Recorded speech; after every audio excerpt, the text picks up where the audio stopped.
کے وارث بننا چاہتے ہیں، کیا ہے؟ جو اپنی زکات کی پوری ادائیگی کرتے ہیں۔ کل میں نے زکات کے بارے میں بہت کچھ بول دیا ہے، اللہ کی راہ میں مال خرچ کرنے والے کے بعد بہت کچھ بول دیا ہے۔ حضرت عثمان کا واقعہ بھی سنایا ہے۔ حضرت تمیم داری نے چراغ مسجد نبی میں لا کر روشن کیا تو اللہ کے نبی نے کہا تھا قد نفذت الاسلام، اے تمیم آج تم نے مسجد نبی میں چراغ جلا کر مسجد کو نہیں پورے دین کو، پورے اسلام کو روشن کر دیا۔ کل میں نے یہ واقعات بتائے تھے۔ حضرت عثمان کو اللہ کے رسول نے زیادہ اونٹ دینے کے عوض میں یہ بھی کہا تھا کہ آج کے بعد میرا عثمان ایک بھی نیکی نہ کرے پھر بھی اللہ اس کو جنت دے کر رہے گا۔ یہ سارے واقعات میں نے کل بتا دیے۔ آج صرف اتنا بتا دینا چاہتا ہوں، آپ کے پاس زکات کی مالیت ہے، ملکیت ہے، 7.5 تولے سونا، تقریباً 25 گرام سونا اگر آپ کے پاس ہے، یا 25 گرام سونا نہیں ہے، 10 گرام سونا ہے، لیکن 15 گرام سونے کی ملکیت پیسہ آپ کے پاس ہے، اور پیسہ اور سونا دونوں چیزیں ملا کر اگر 25 گرام سونا یا 52 تولہ چاندی کے برابر اگر آپ کے پاس پیسہ ہے اور اس پر 1 سال گزر چکی ہے تو آپ کے اوپر زکات فرض ہے۔ 100 روپے میں 2.5 روپیہ، 40 روپے میں 1 روپیہ، 1000 میں 25 روپیہ آپ کے پاس زکات کی مالیت ہے، اور آپ نے حساب کتاب جوڑا، آپ کے 5000 روپے زکات کے نکل رہے ہیں۔ غور سے سنیے گا، 5000 روپے زکات کے نکل رہے ہیں، آپ نے 4900 روپے زکات میں نکال دیے ہیں، صرف 100 روپے نہیں دیے، آپ کی پوری زکات میں کہا۔ حساب کتاب سمجھ رہے ہیں؟ بڑی بڑی کوٹھیوں والوں سنو، امیروں سنو، زمینوں جائیداد اور بلڈنگوں کے مالکوں سنو، غریبوں کا حق مار کر اپنی بلڈنگوں میں پیسہ لگانے والے، غریبوں کا خون چوسنے والے سرداروں سنو، 4-5 ہزار زکات نکل رہی ہے تمہاری، اور 4900 دے دیا، صرف 100 نہیں دیا، بہت ہی چکی 4900 نہیں، 4999 دے دیا، 1 روپیہ چھوڑ دیا، بہت ہی چکا نہیں دے گئے۔ جانتے ہو یہ 1 روپیہ بھی جو آپ نے روک لیا اور جان بوجھ کر آپ نے نہیں دیا، اس کا عذاب کیا ہے؟ حضرت ابو بکر صدیق رضی اللہ تعالیٰ عنہ اس واقعے سے اندازہ لگاؤ، اللہ کے نبی جب زندہ تھے تو وہ صحابی 40 بکریوں پر 1 بکری زکات دیا کرتے تھے۔ اللہ کے نبی صلی اللہ علیہ وسلم جب ان کے دروازے پہ جاتے تھے تو وہ 1 بکری کھول دیا کرتے تھے، اور اس کی رسی اللہ کے نبی صلی اللہ علیہ وسلم کے ہاتھ میں دے دیا کرتے تھے کہ لیجئے ہماری زکات یہ بنتی ہے، آپ لے جائیے۔ ایسا ہی ہوتا رہا۔ اللہ کے نبی جب اس دنیا سے رخصت ہو گیا، آپ کا انتقال ہو گیا، آپ اللہ کے پاس چلے گئے تو ابو بکر صدیق خلیفہ بنائے گئے۔ ابو بکر صدیق کی زکات لینے کے لیے جب اس صحابی کے دروازے پر پہنچے تو صحابی سے کہا ہم اللہ کے نبی کے زمانے میں نبی کے ساتھ آیا کرتے تھے تو تمہیں 1 بکری زکات میں دیتے تھے، آج بھی تمہارے اوپر 1 بکری بنتی ہے، وہی زکات لینے میں آیا ہوں۔ اس صحابی نے کہا بالکل ٹھیک ہے، میں انکار نہیں کر رہا ہوں، اللہ کے نبی کو بکری دیا کرتا تھا، میں آپ کو بھی بکری دوں گا۔ اس صحابی نے بکری کھولی اور لا کر اس کا کان پکڑ کر کھینچ کر لائے اور کہا اے ابو بکر صدیق یہ بکری میں تمہیں دے رہا ہوں، لے لو۔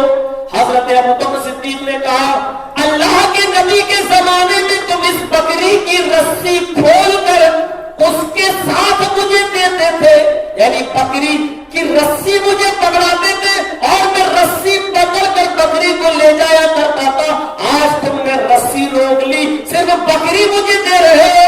اس صحابی نے کہا اللہ کا ابو بکر مجھے رسی کی ضرورت ہے، میں اپنے دوسری جان پر باندھ دوں گا، بکری زکات میں بنتی ہے، بکری لے جائیے۔ ابو بکر صدیق نے کہا میری آنکھوں نے دیکھا ہے اللہ کے رسول